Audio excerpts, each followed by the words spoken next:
지금 다운로드 받으세요. Yeah, well, here is herO. He's sitting at 3-3 with one away win, as is Super. You can see that he already lost to Super in their first match. That's right. It was a crazy wonky game. But now maybe we'll play a more standard one on King Sejong. I actually forgot that game. How did that go? That was the game on Frost, which was the Ace match in Pro League where he proxied a gateway and committed to it. Super controlled really well. Got just enough Immortals out to hold. Yeah.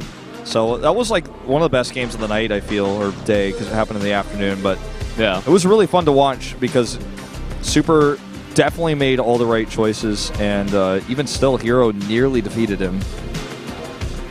And I don't think he's going to be going Nexus first on a two-player map, but his PvP has proven quite strong. I think it's his strongest matchup right now. He's beaten both Zest and herO, so he wants to replicate those results. He wants to repeat it here on King Sejong Station, his away map, going head-to-head here in this PvP. So let's jump into that right now between these two players.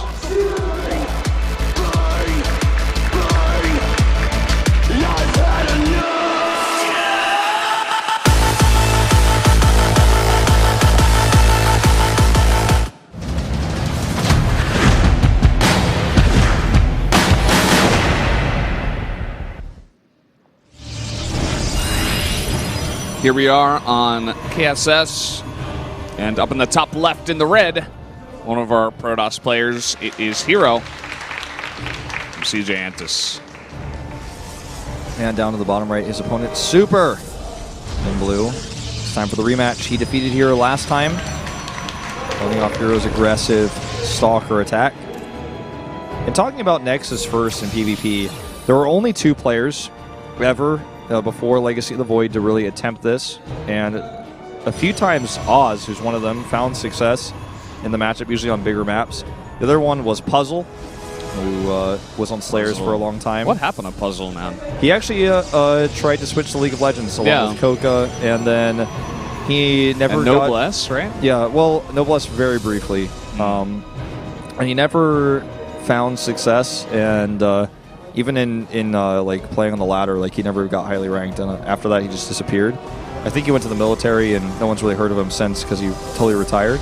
He's gonna make the comeback as Overwatch pro gamer. He's gonna start a team. But it's funny because back then, CC first was viable in TVT, but in PvP there were just too many different ways to die. 4-gate was still viable. It's just a powerful thing that you could kill people with. Now it's funny because Nexus First is almost viable. It's viable on bigger maps. We saw Super win with it already. Yeah. Basically Frost and like maybe Invader if they're horizontal. Yeah, it's just the way the game changes over expansions. And in TVT, CC First was very viable. In fact, was a standard, and a lot of times in certain map pools we saw TVT, the standard was CC First versus CC First, but now you will just die to Reapers. You will die to 1-Rax Reaper oftentimes, or any sort of follow-up in tech, so it's just no longer really a thing. See it like every now and then. It's like not out of the question, but definitely not as viable as Nexus First and PvP. So I was just giving you guys a little history lesson of the viability of this build that we're not even seeing in this game, but we saw last time. Looks like Super was thinking about being a sneaky beaky, but was just waiting for the units to get out of the base and then maybe go for a secondary scout. I see his probe around the third base now going into the natural. He's going to put down his own Nexus here. And not too late at that. You know, he's getting that decently early here in this game, before 3 minutes. I think herO's going DTs. He's going to go over here and scout the Stalkers, so it lets him know that no one's scouting his base. He's also denying that scout at the natural of the probe. So no scout in his main. Overcharge forced here. You see what he did? He started blinking, then he canceled it. Yeah. herO did. Sneaky beaky, like, as you like to say today. And then he just made a Nexus back at home. I guess once he saw the Nexus of Super, he's like, oh no, I got to get this out ASAP. Yeah, I really was not expecting the blink as much as I was expecting the DTs. The timing of the Nexus for Super isn't insanely fast. Yeah, obviously it's ahead, but This gives herO some time to just kind of sit back and get his own Nexus. He's not forced to commit to the tech. He still has it too, so can use it just a little bit later. Continuing to scout here with these shades. Oh, so it looks like he might make it anyways, just a little bit delayed, and go for a DT drop with that Warp Prism. Okay. Oh, that is sneaky. That's sneaky beaky. Yeah, that's getting there. And we do have the robotics started here for Super, so he is going to have detection by the time that's out. There's the Dark Shrine. Confirmation. This map is always good for proxies. I mean, there's just so many little different nooks and crannies to put buildings. Yeah. Saw a lot of oracles against Terran. There's even like some nooks where there's crannies inside of them where you can put your Dark Shrine, which is where that is right now. It's like it's on the cranny of a nook. It's not on the nook of a cranny, don't get confused, but yeah. I was getting a little bit confused, actually, once you started about nooks and crannies. Well, you started it, actually. I just finished it. Yeah, you did finish it. Thank you. Well, he's continuing to scout the Twilight Council. Sees the Blink research, but that doesn't necessarily tip him off. Let's see how safe Super wants to play. Is he going to, because of this potential Blink, go Immortal, or does he get a second Observer? He hasn't started anything at his Robo yet. He's still waiting. Okay, he starts a second Observer. Safety first. Checks again. But he knows that because there's so many nooks and crannies, and even crannies within the nooks and nooks within the crannies on this map, that there's probably a Dark Shrine out there, or possibly. Even probably. Probably, yeah. Versus herO, even probably. So that second Observer is going to pop out before this Warp Prism arrives. He has plenty of units. And he's rallied it, though. That's what the Korean commentator is focusing on right now. But it's still in the proximity. And see how much damage this is going to get done. He actually didn't rally it all the way. It's still here. Because it's a drop, he's going to have to respond quickly. He's going to have to split. This first one should be killed easily, though. Oh, he's not paying attention. Oh, it hurts. He's dealing with these. Very well-timed harassment at the third base. Yeah, really nice job done there by herO. And now he's in the main. He's in the natural. He's stopping so much mining time. And it looks like there's still Adepts in the third. Super's actually just not mining right now at all. Yeah. There we go. Still losing probes here. Oh, this is actually game-ending damage. He is so far behind now. Look at that, even running the Adept in to get the secure kill there. One more? 18. One more? Oh, one more? 19? No. Oh. You and I just keep saying that, guessing. Like, look at this. Glaives coming up from Super.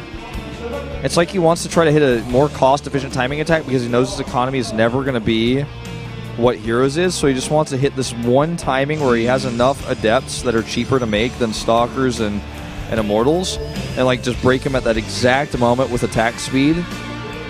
And meanwhile, herO's making 5 gateways, so it's going to be a lot of units out here on the map for herO. Was sick, by the way. That pylon wall there. That was really cool. And he's going to kill this. Oh, no micro on the probes. Could have gotten out without any kills. Meanwhile, that's not enough Stalkers. Let's blink away. There are 2 Immortals and a bunch of Sentries. You're just not going to do damage there. I like the idea of this attack speed Adept timing because it's probably not going to work, but he has enough minerals banked up that maybe he like hits it like exactly right now, like he starts warping them in right now and has enough Adepts to break this and overwhelm the Immortals. You see how he's forcing overcharges too. He doesn't just... he was killing Super units there, right? Not his own? Yeah. He doesn't just, go in all at once and allow herO to put down like 7 overcharges at the same time. He forces a bunch, and now it looks like he wants to go. He's not even making any extra pylons. He's going to warp in only when his units die. That's how cost efficient he wants to be right now. Look at that. No more pylons. Totally intentional. He's only going to remake units while his dies, just trying to super overwhelm his opponent. Like 93 of 93, every time a unit dies, he makes a new one. Okay, there's a blink forward onto the Immortal. Really nice micro by both players, actually. Nice force fields by Super, or rather by herO, and Super actually jumping up into the Warp Prism to save a bunch of those units that got force fielded off. Look at the economy of herO, though. This timing doesn't work. It's not fast enough. He has so many Stalkers warping in, and that's just eventually going to overwhelm Super here. Takes out the Warp Prism. That'll be the end of the attack and the end of this game. And the end of Super, at least in this one. He's still losing units. GG. herO going to take his win here, his revenge against Super. And that was a home win. So, just a plain old win. But those are very important. Super on 4 losses here. Still could potentially get out of the group. And of his own volition as well. Doesn't necessarily have to rely on certain scores of his opponents. If he wins all 3 of his remaining games, he will advance. That's the important thing of taking early wins like this. You just need to get that 6th win and avoid that 6th loss. So these players all fighting for that spot. We're going to go into Maru versus Losira on Runes of Endion next. Yeah, Losira won the last time, and this is Maru's map pick, though. Runes of Endion generally has not been kind to our Zerg brethren. Maru picking this map, obviously. And Maru also, he needs wins. He's 3-4. He's not, set to get out of this group by any means. He needs to win all of his games, and I think he has